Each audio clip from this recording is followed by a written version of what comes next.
I always get that reception. There we are.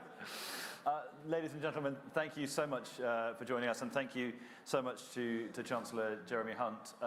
We'll try and leave as much time as possible for your questions, but we'll kick off with an easy one to start with. Alongside Grant Shapps and Michael Gove, you're one of the more long-serving members of the Cabinet. What are the best and worst things about Rishi Sunak compared to his predecessors? Well, as I'm becoming, I'm one of the over 50s that he's basically given another chance to, setting a very good example to employers up and down the country. I would say that the best thing about Rishi Sunak is his energy. And that is going to be the choice at the next election, because if you put Keir Starmer, who basically has been caution first, avoided telling us what he thinks on lots of things, on nearly everything actually, and then you look at the phenomenal energy that Rishi applies to solving the big problems that we face as a country, and we're going to see more and more of that, that is the most impressive thing. The worst thing about him is that he works harder than the rest of us put together, and you have never read more than Rishi when you go into any meeting with him, because he's read every single paper from start to finish, and he keeps us on our toes. But I think that's a good thing for the country, right? This is something like one of those job interviews where you say, the trouble about me is I just care too much about I'm just too passionate. Well, Rishi is, is the real deal. He is a very, I can say that from the heart because I work with him every day. But he is so committed, and we are really lucky to have him. And I think we're going to see a lot more of that in tomorrow's speech, but also in the months ahead. Okay. And so another sort of one to start with. Been a lot of talk at this conference about tax cuts. Always is a lot of talk about tax cuts. If the fiscal tooth fairy waved a magic wand and gave you say £5 billion to spend, what would be the first tax cut you'd choose, and why would it be making full expensing permanent?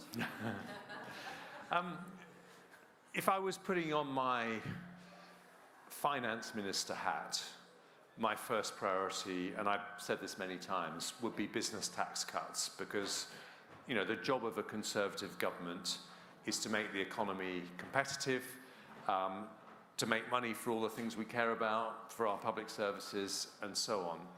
Obviously, in the run-up to an election, I would love to do a tax cut that ordinary people felt, to show people our values, and that we believe that money is better when it stays in people's pockets than when the state takes it away.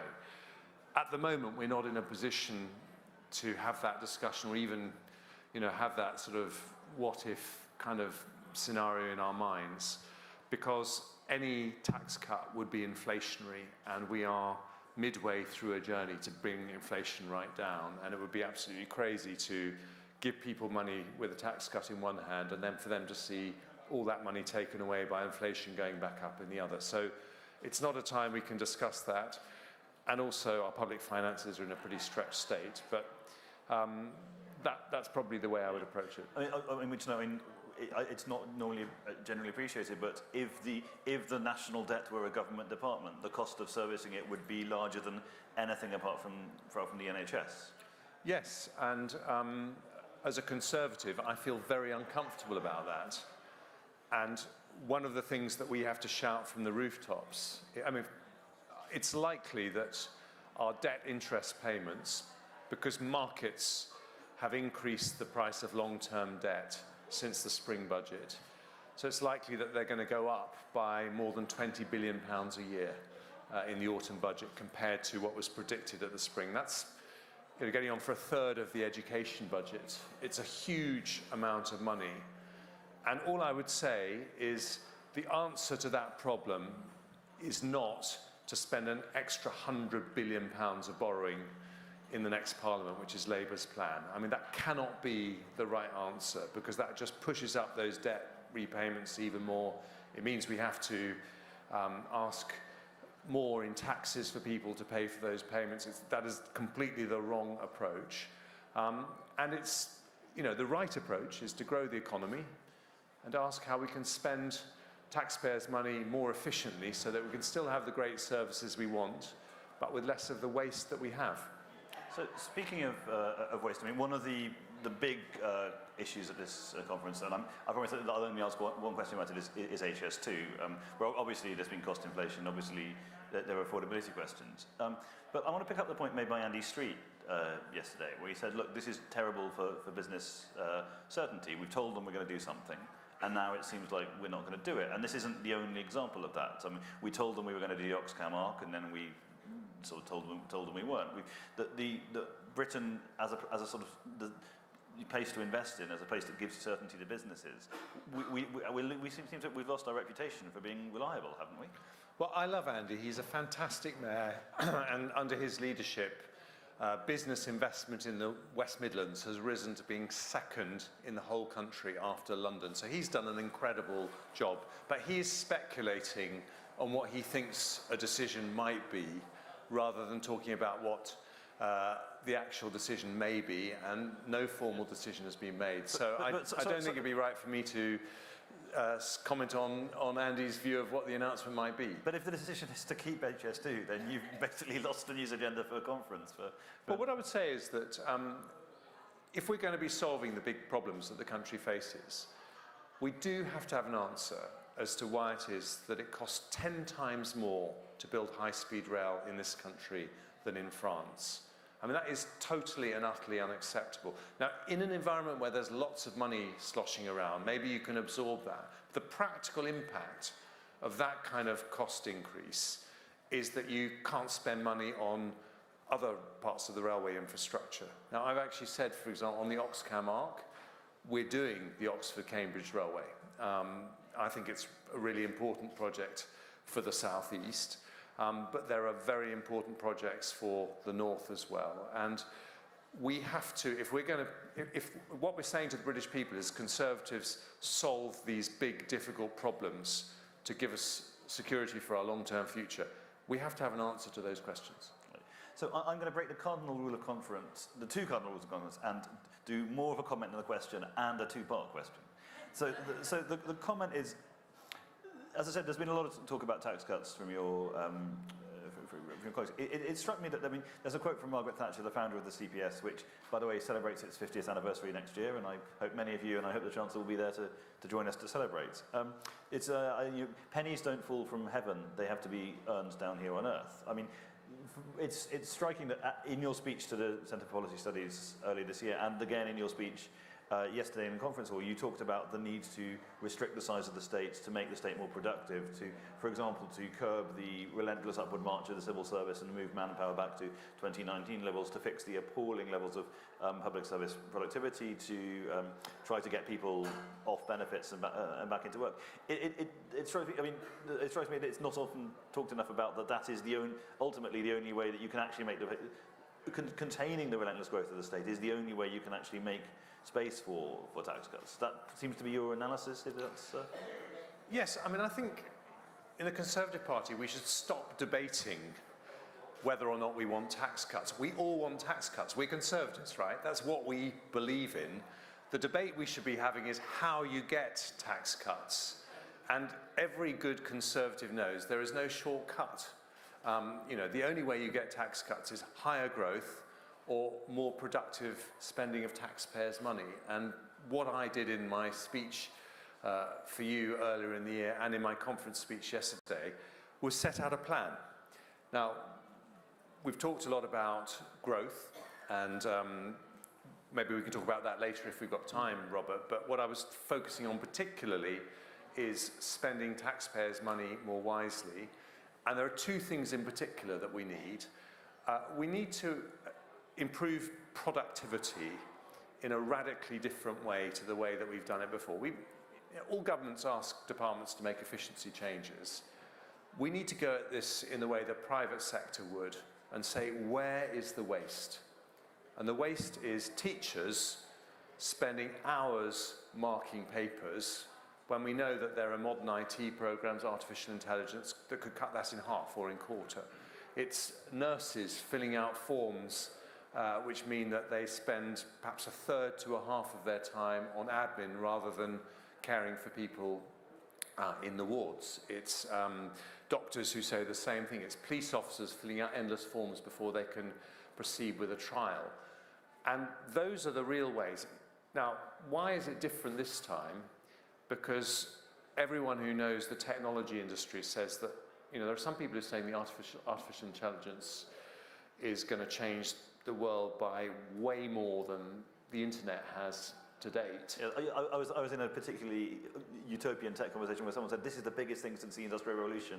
And someone else said, no, this is the biggest thing since fire. Right. Okay, well, okay, let's say there's a little bit of hype in that.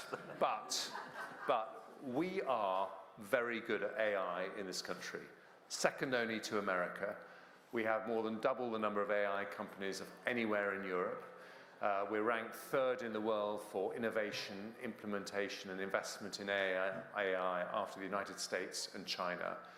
And we can do this really well. So we need to do that. We need to really tackle that. But the other part, which is a more difficult topic, but we have to say this, is our welfare bill.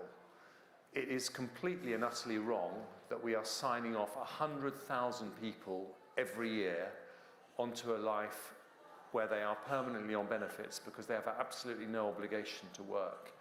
And lots of those people have illnesses, and we should be saying, we're going to treat those illnesses and help you get back. I mean, if you have a mental illness, frankly, the worst thing for that mental illness is to take you completely outside the world of work without any obligation to look for work, because then you'll lose the social contact that can be so important in getting better.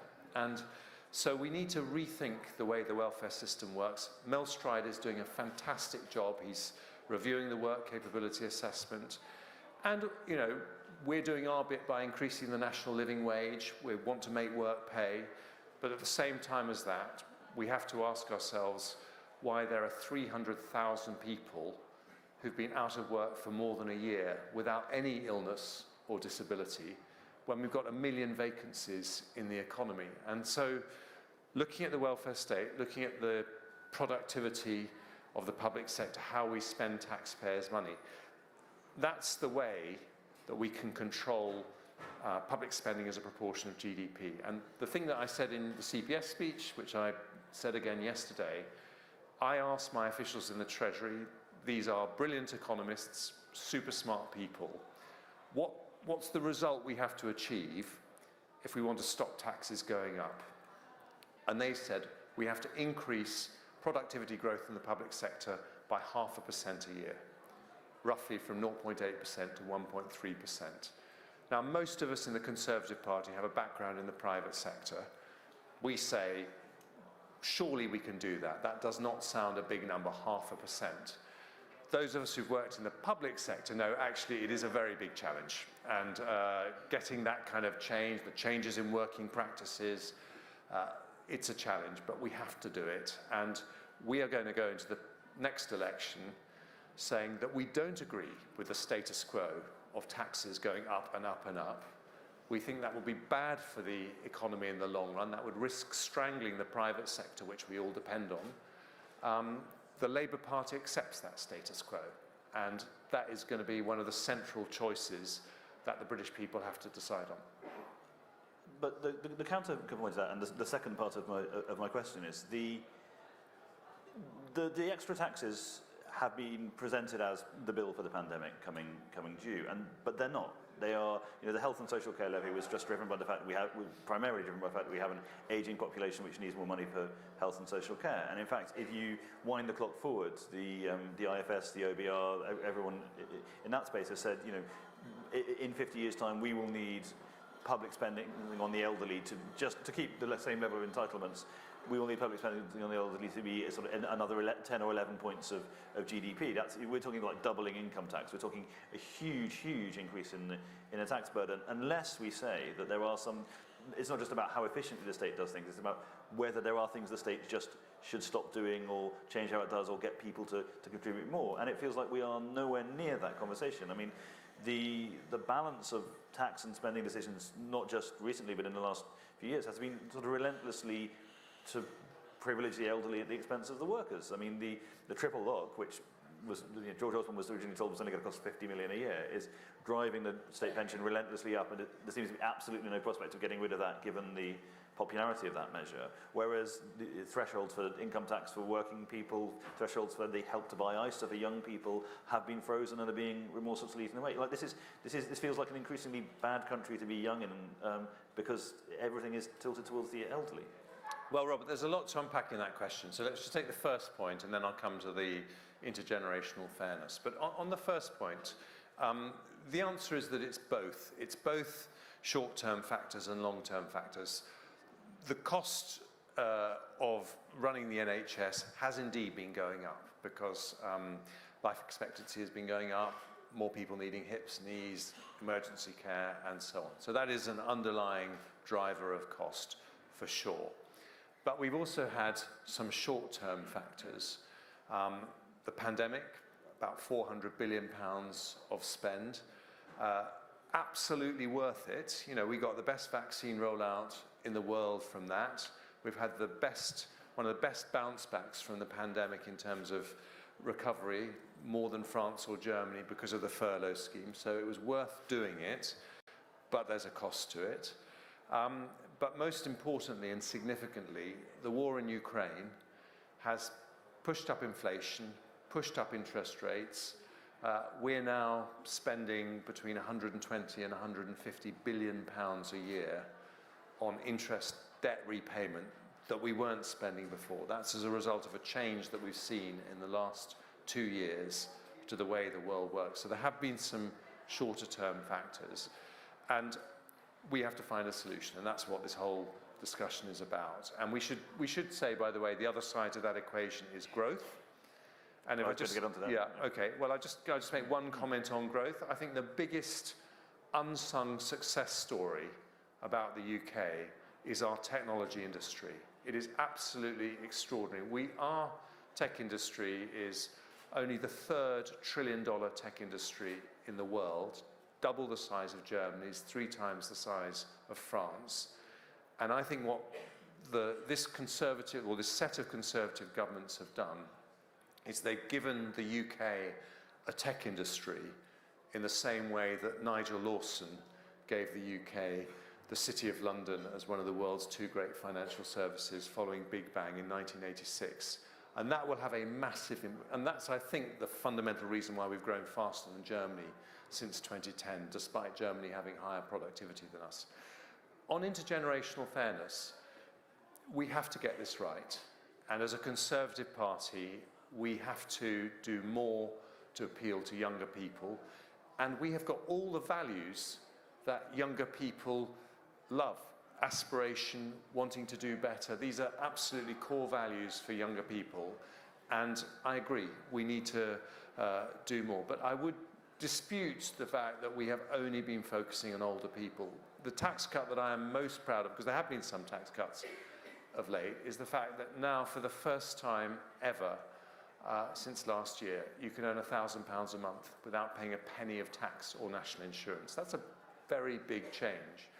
And that has had social consequences, because the combination of that increase in the threshold to 12,500 and the national living wage and Ian Duncan Smith's introduction of universal credit has meant that despite all the economic challenges of the last 13 years, unemployment has halved. It's come down by 1 million. And interestingly, and this is something that we don't get credit for, people living in absolute poverty. Do you remember all those debates, in the early 2010s about the number of people we were apparently going to be driving into poverty with our austerity policies? Well, we actually have 200,000 fewer old people in poverty, 400,000 fewer children in poverty, in total 1.7 million fewer people in poverty, because we have moved to a society in which work pays much better than it did before. Now, I think we've got to go further, but that is a really important social change. Yeah, and and you've kind of hinted that you want to talk about it quite a bit, but growth. What is your plan? What is your strategy? I think it's the 8th or 9th plan we've had for growth, maybe. Yeah. So, you may have heard me say before that I used to be an entrepreneur. I come at this from a private sector perspective. I think the way that we have grown better than other countries, but we still want to grow faster. At the moment, the world thinks it's a big achievement if you get 2% growth. We need to be in the 3 to 4% growth. And I think the private sector mentality on this is be really ambitious and want to reach for the stars, and that's what's happening with our technology industry. By the way, linked to our technology industry is the entertainment industry, which is now an offshoot of the tech industry. If you work in the media or film or TV, it's basically the tech business.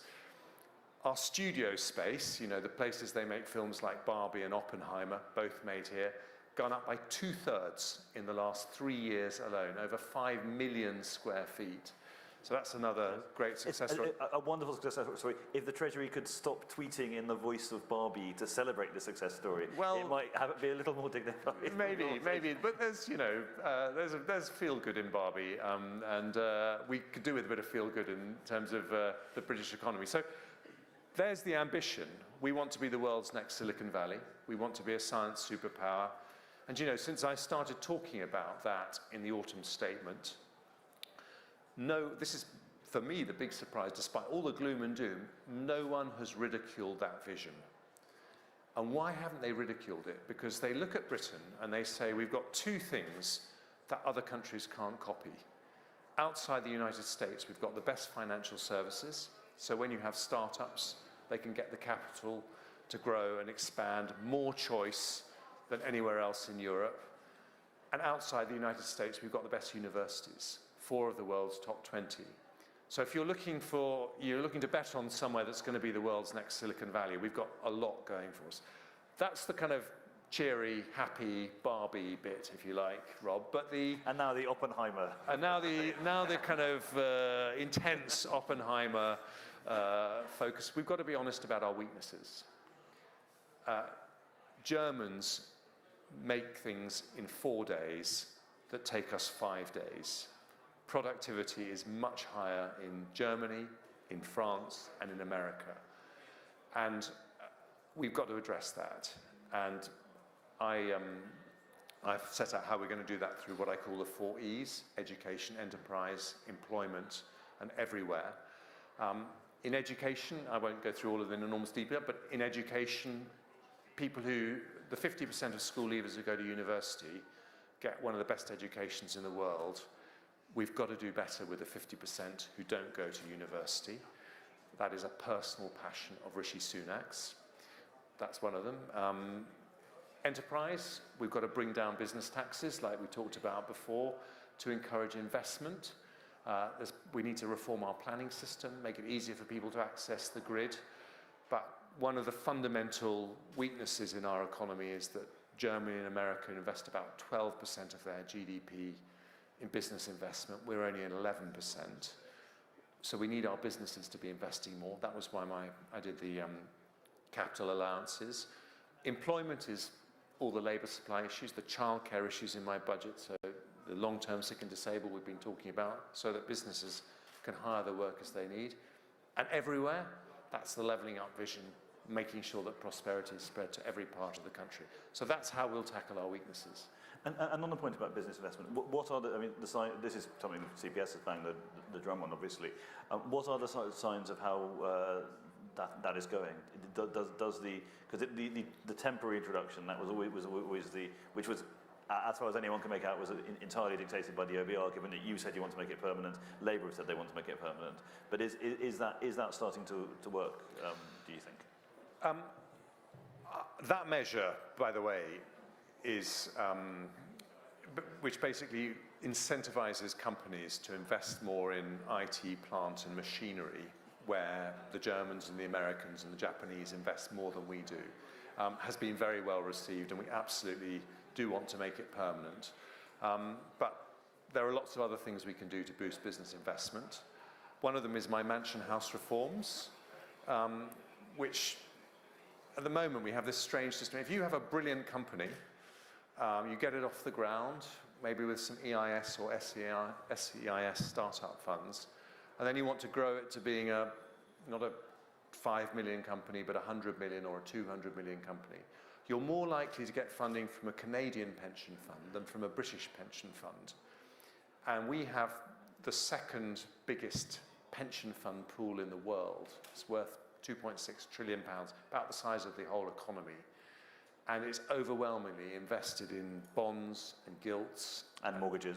And very, very short-term things. And we know that the Canadians, the Australians, their pension funds get better returns because they invest a small proportion, not a big proportion, but I'm talking about maybe 10, 15% in high-growth stocks, often British high-growth stocks. So one way we get more investment in the economy is pension industry reform.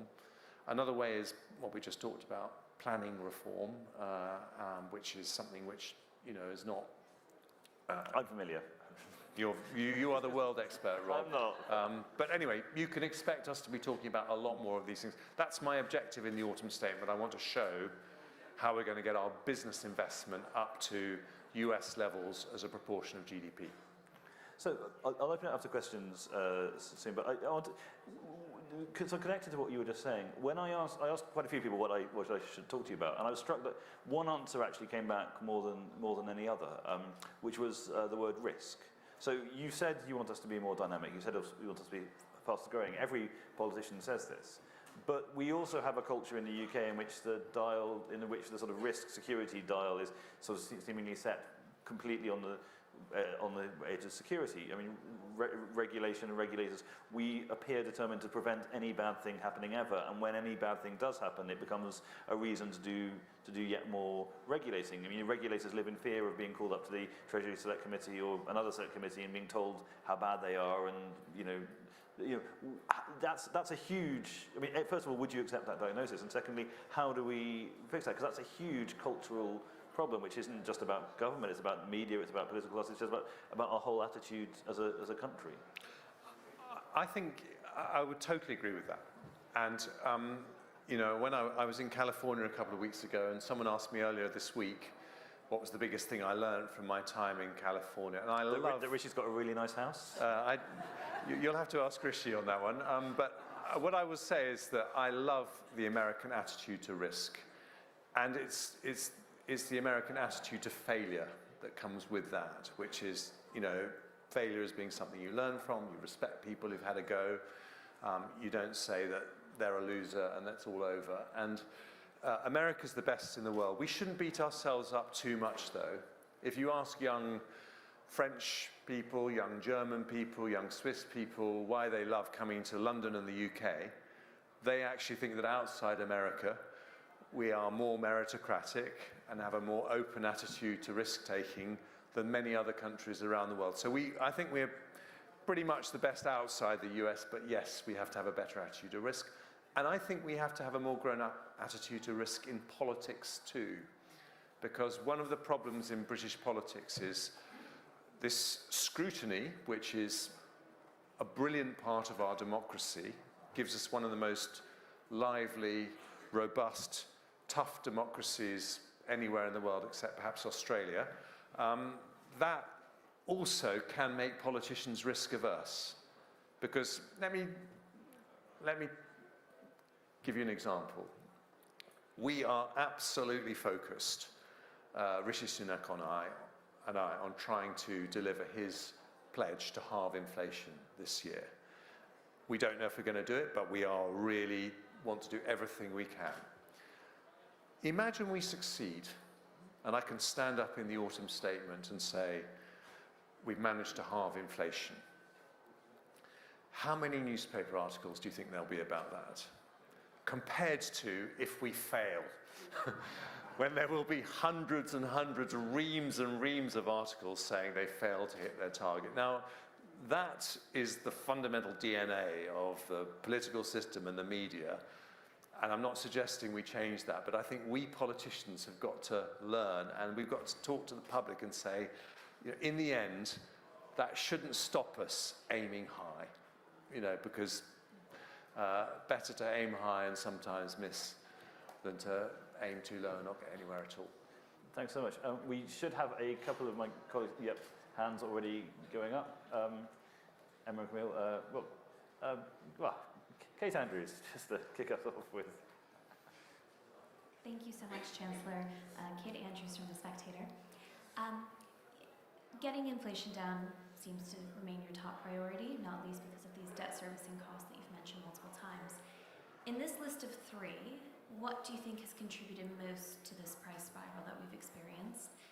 The money printing that took place during the pandemic, Russia's war against Ukraine, or wage hikes?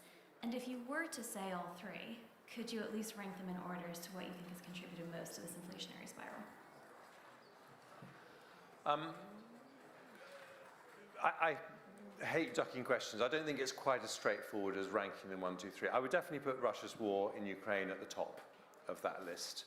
I think that the quantitative easing is I think it is reasonable to say that we collectively underestimated the impact of that. Although, in fairness to the Bank of England, they did start to raise interest rates before everyone else. In terms of wage rises, well, that's why this year's been very difficult. That's why we, haven't gone back to unions that are asking for huge above-inflation rises and settled strikes, even though they are very, very disruptive, because we've been absolutely clear right from the start that we won't offer pay rises that themselves fuel inflation.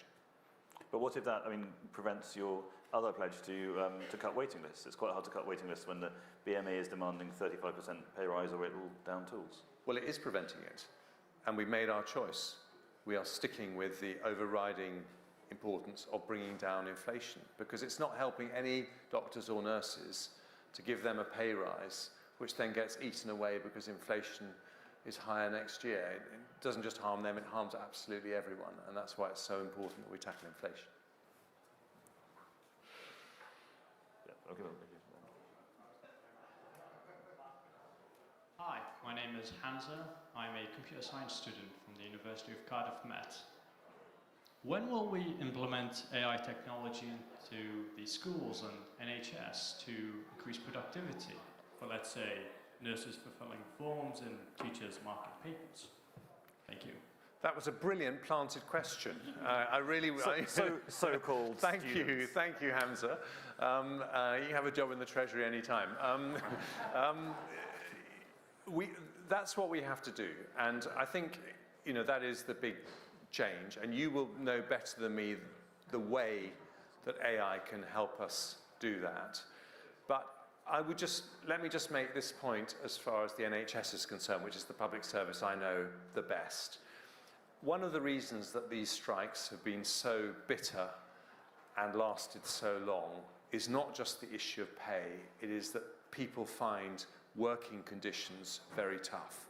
And one of the frustrations that doctors and nurses have is that they spend so much time filling out forms, doing admin, and not doing what they want to do, which is look after patients. So I don't think it's just AI, because I think having proper IT systems can make an enormous difference even before you use AI. But what MIT say and other experts in the field is that across everything we do, AI will triple our productivity in the decades ahead. And because we happen to be very good at it in this country, I'd like us to be the first to say, how can we use it to make a teacher's life easier, a doctor's life easier, a nurse's life easier? But I want to do it, this is the Chancellor in me, I want to do it in a way that creates cashable savings so that actually we make their life better, but also we reduce the cost for taxpayers.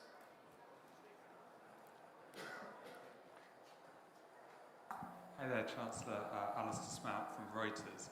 You said earlier that if you were to stand up in the autumn statement and you'd achieved your inflation target, I just wondered in that hypothetical scenario, if then that could be a time to have a discussion about tax cuts, or if you think hitting the inflation target isn't sufficient and therefore there are not going to be any tax cuts before the election, even if you have got inflation down, because you're worried about it coming back up. Thank you. I think the reason why talking about tax cuts this autumn is slightly academic is not just because we're halfway through a battle to bring down inflation. It's also because our debt interest payments have gone up so much in the last 6 months that I think it's incredibly unlikely we'd have any headroom to do anything like that. So that's why I'm being very honest with people that I don't think this is a time when we're going to be able to have those discussions. Well, yes, Hugo or one of the other. Hi, Melissa Lawford from The Telegraph. I wanted to ask an indirect question about HS2. One of the problems is that it was so wildly over budget, and that is a recurring problem with government infrastructure projects. I wanted to ask if you think there are specific things that the government needs to change to make sure that infrastructure is properly budgeted in a realistic way from the beginning. Yes, absolutely. It takes a ridiculous amount of time if you need to do a big project before you can even get a shovel in the ground. I mean, really, there are so many national policy frameworks that you have to do consultations on. Everyone wants to protect the environment. Everyone wants to be fair to local residents who are impacted by new infrastructure. But it can take 5 years to go through all those processes. I mean, what we're talking about with HS2 is exactly the same as when we're trying to build a new runway at an airport or a new terminal at an airport. And it's also incredibly, when we're trying to get more clean energy on stream, more renewable energy, more offshore wind farms, it can take 7 years to build a new offshore wind farm. And then at the moment, maybe another 7 years on top of that before you can get connected to the grid. And that is ridiculous. So there are a lot of things that we have to do to sort out the way we build infrastructure. To just give one example, which I know will be on your radar, but just to ram it home, we have a process called the Nationally Significant Infrastructure Projects, which is meant to be a fast-track process. For solar farms, that process kicks in at 50 megawatts. Half of all applications for solar farms are currently between 49 and 49.999 megawatts. If developers are deliberately limiting the size of the power they are installing in order to avoid the fast-track process, that suggests that the fast-track process is completely broken. Would you accept that? I would. And I think we've got to address all these for all of our sakes, because we need proper infrastructure. By the way, that's very closely linked to the issue of productivity and business investment that we were talking about before. And, we shouldn't beat ourselves up too much. This is a problem that all Western countries have been experiencing in the last decade or so as we've become more environmentally conscious. But we've got to make sure that it is balanced fairly so that we are able to have the economic infrastructure and the growth that we need. Can we go to Hugo, and then I'm very sorry to our friends in the media. Have a few questions from the punters, and then come back to our. Thanks, Chancellor. Hugo Jai from the iNewspaper. Can I press you on an issue that Rob raised? You've talked about the need to make efficiency savings in the public service. Do you also think the public service should be doing less? Are there functions that the public sector should stop doing? And if not, is it realistic to have a cheaper state that does exactly the same as it does now? I can't say that in every single area of state activity there are things that we shouldn't review what we're doing. But I think as a broad proposition, this is not about cuts. And I don't think we'll win the argument with the British people if we say that we want to reduce core public services that they depend on. And I was responsible for our biggest public service for nearly 6 years. And I think that, much of the work the NHS does is absolutely fantastic. But I think it's right that we challenge the NHS to be more efficient in the way that it spends our money, given that its budget has gone up by 40% in real terms since 2010. So that is, that's the situation we're in. And I don't think you'd find anyone in the NHS who said that they couldn't spend that money more wisely than they currently do. So this is about delivering better public services more efficiently, not cutting public services. Emma Camille, if you want to take from your... Thank you. It's always great to hear recognition given to the UK tech sector. Chancellor, one of the biggest frustrations from the technology sector is to see wonderful new innovative firms that begin and are developed here in the UK, just as they start becoming commercially successful, suddenly uproot and move abroad. What economic levers can you pull to encourage more UK tech businesses to remain in the UK and to become successful?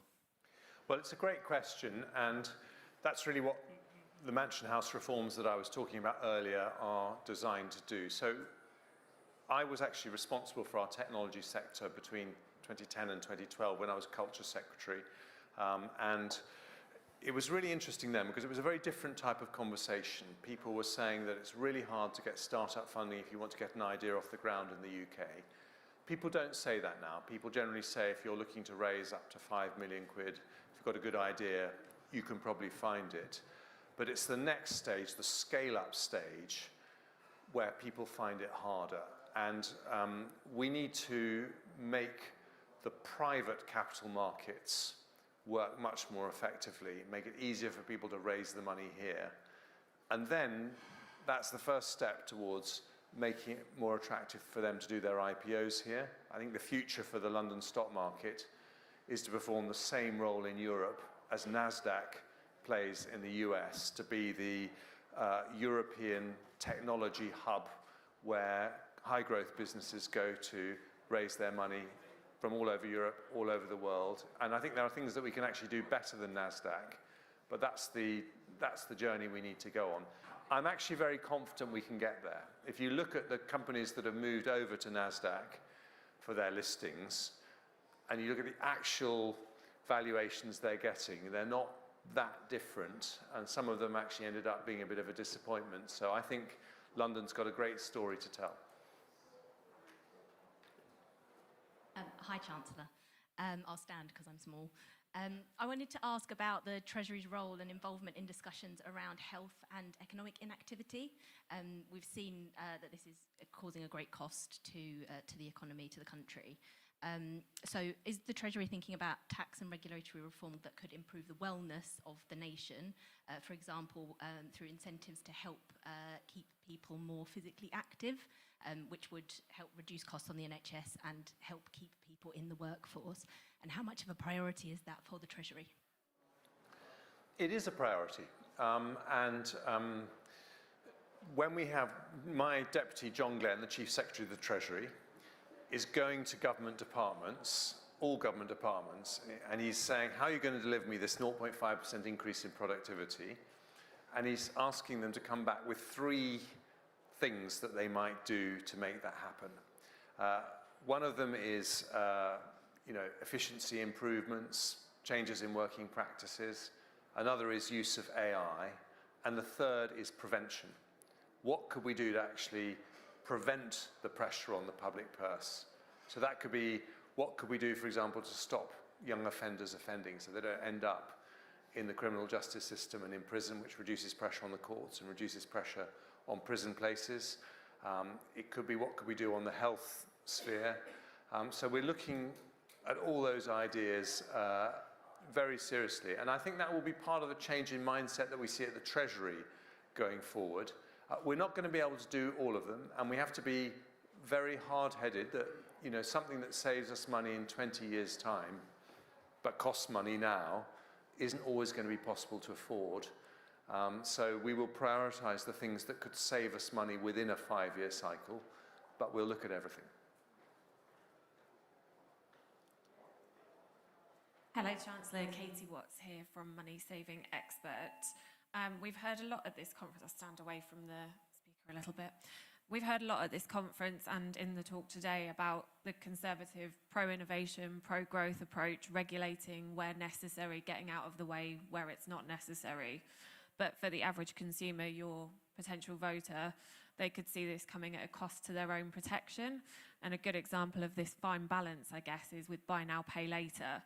The legislation's been drafted and it's ready to go to bring it into financial regulation, but it seems there's now some hesitation. Has it been taken off the table? And if so, why and where have you drawn the balance between innovation consumer protection? Well, we will always prioritise consumer protection, but we have to recognise that part of the thing that consumers want is innovation, and they want new products coming onto the market. So, you know, if I give you a broader example, I think one of the terrific successes, and by the way, one of the reasons we've got so many unicorns in this country, more unicorns than countries like France and Germany, is because we've got all these challenger banks like Monzo, Revolut, Starling, although Monzo did turn me down for an account, which I constantly remind them. Now, when you start those challenger banks and you say that someone can have their current account with a brand new name that no one's heard of, there is an element of risk, and we could have been very, very cautious and say, actually, we don't like the look of this, and this isn't great, but that would have been denying consumers the chance to access incredibly innovative platforms that often do a really good job and force the established banks to raise their game. So when it comes to something like buy now, pay later, we want to protect consumers. We just want to make sure that we don't do it in a way that restricts their access to innovative ways to gain credit that don't increase the personal risk to themselves. You missed a golden opportunity there to say that buy now, pay later is Rachel Reeves' fiscal policy. You're absolutely right. And if I thought of that 2 days ago, it might just have appeared in my conference speech, Rob. So thank you for that one. Hello, Chancellor. I'm Craig Jones from the Sunday Express Better Bones campaign. You talked about giving over 50s a second chance, and 67,000 fractures caused by osteoporosis are suffered by people 50 to 70, with 2.6 million sick days. Since you're the longest-serving health secretary as well, and these injuries are the second greatest filler of hospital beds, I wonder if I can ask you, first of all, why have these people been invisible for 20 to 30 years? And secondly, when your colleagues make a proposal to you to do something about this by giving people fracture liaison services, which pay back in 18 months, please, please, please, would you smile on that favourably? Well, look, I do wish you well in the campaign. Can I answer the question in a slightly broader way?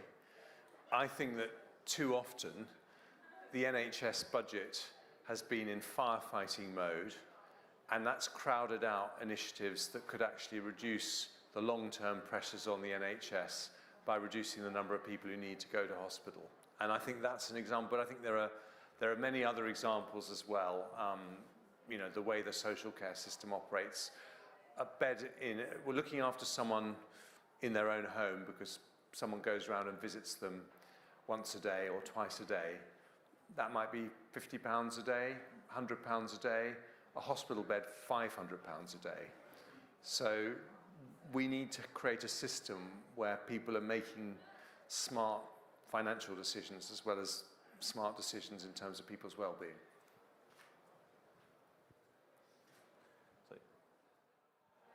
Hello, thank you, Chancellor. James Pett. I'm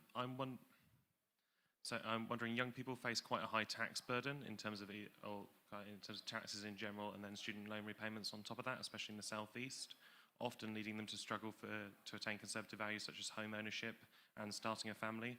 How do we ensure we aren't taxing these people away from conservatism? Yes, I mean, you have had, I mean, it was one poll, but it's towards at 1% among 18 to 24s the other day. Yes, and that's one of the things I said to you earlier. I think we have to have an attractive offer for younger people. I think that's central to our future as a party, James, so thank you for raising that. I would say this, that in a context where overall taxes have risen, I don't think that the taxes paid by people starting out on their working life have, because the most expensive tax cut of all that we've done in the last 13 years is increasing the personal thresholds to £12,500.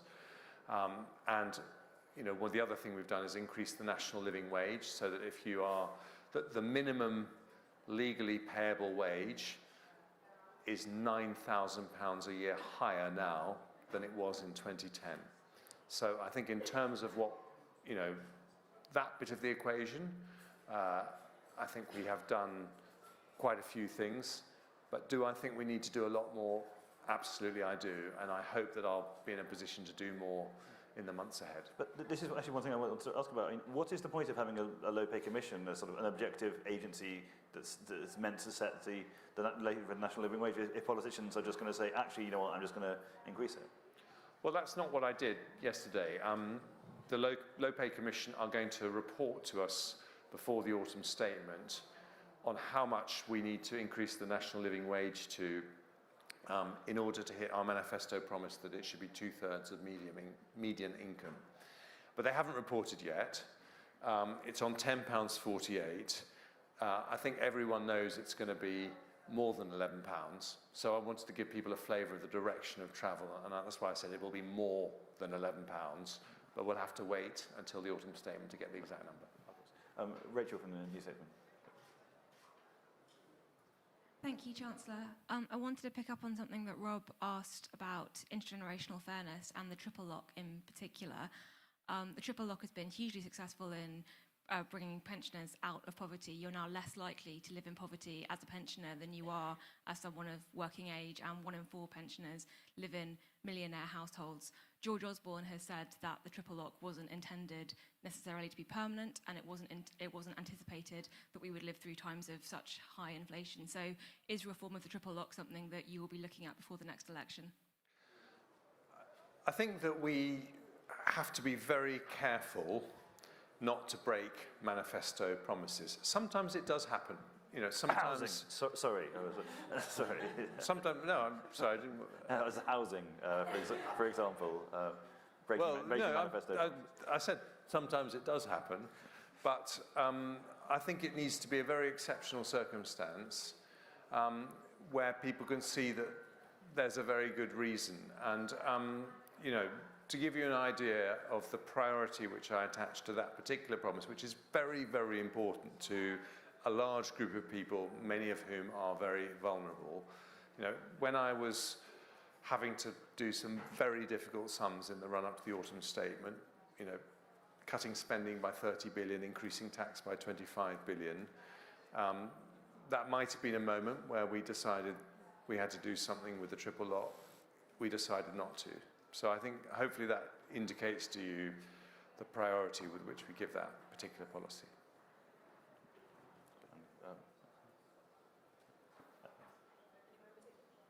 The lady with the hand. Hi, Gurpreet Narwan from Sky News. Why are Britain's public finances so much more exposed to rising interest rates and inflation compared to our peers? The OBR said that it might be something to do with how much of it is index linked. Do you think your predecessors have made mistakes in the way that they've structured the debt? And then just another point, on young people, do you think it's acceptable that young people, graduates, starting out their careers are facing marginal tax rates of around 50%? And do you believe it's putting people off from going to university? Well, I don't think there's any evidence that it's putting people going off to university, to take your second question first. And the only reason that you described as a marginal tax rate is because there's an element of repaying a student loan, which is funding an education that means that they will be able to expect much higher wages throughout their life. And I think that is the right structure. A very difficult political decision to introduce student loans by both Tony Blair, Nick Clegg, David Cameron.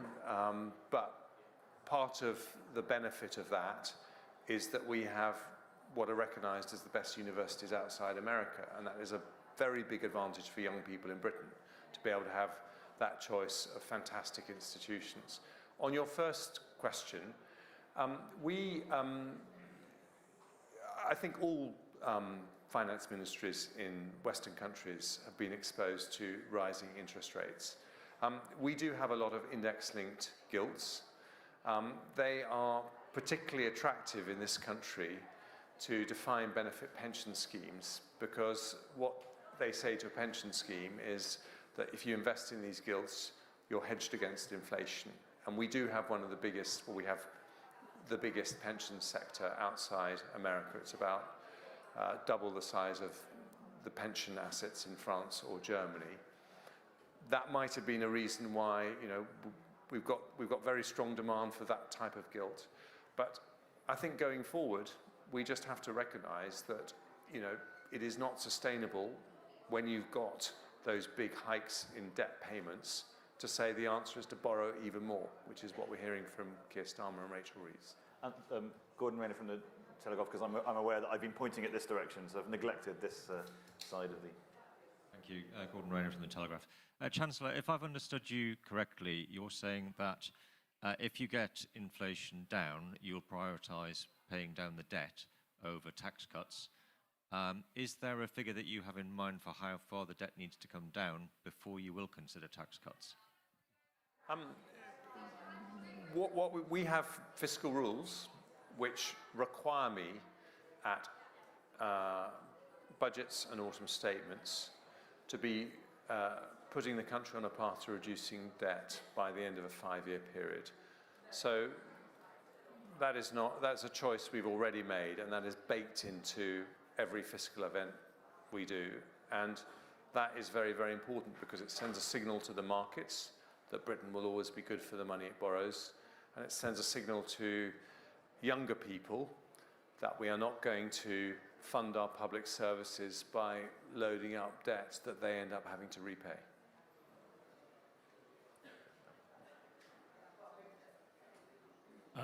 Hi, I'm Jordan. I'm a feature trainee at Clifford Chance. Chancellor, I don't think you will have read the Law Commission's report on digital assets. It's 500 pages, so it's quite dense. But crypto is really important. So I'm not suggesting we go full El Salvador on that front, but I'd want to know where that is on your priority list. And also, I think the Prime Minister, when he was in your position, mentioned Bitcoin. Is that still a thing? Crypto is a very interesting industry. We are actually the global centre for crypto innovation. We have about 2,000 people working in the UK, primarily in London, on crypto, which is more than anywhere else, about 800 firms. And we have clearer regulations on crypto than either the EU or the US. And that has made the UK a very attractive place for people who are trying to develop crypto. And my view is that we should welcome that, providing there are no risks to financial stability, and we continue to monitor that very carefully. The big call in that area that we're going to have to make as a government in the next year or two is whether we have a central bank digital currency, a digital pound, and that's something that the Governor of the Bank of England, myself, we are all thinking through. And my instinct on that is that we will probably need to have a central bank digital currency because the world is going digital. But we need to structure it in such a way that it doesn't crowd out everyone else. Because if you can imagine, at the moment, the Bank of England is the lender of last resort for the banks, but you don't get your mortgage from the Bank of England. If you could get your mortgage from the Bank of England, there wouldn't be any need for any private banks because everyone would want to bank with the central bank. And so we have to be careful we don't remove the choice and innovation and competition that you get for consumers that's worked so well when we've had paper currency as we move to digital. We have time for one last question, I'm afraid.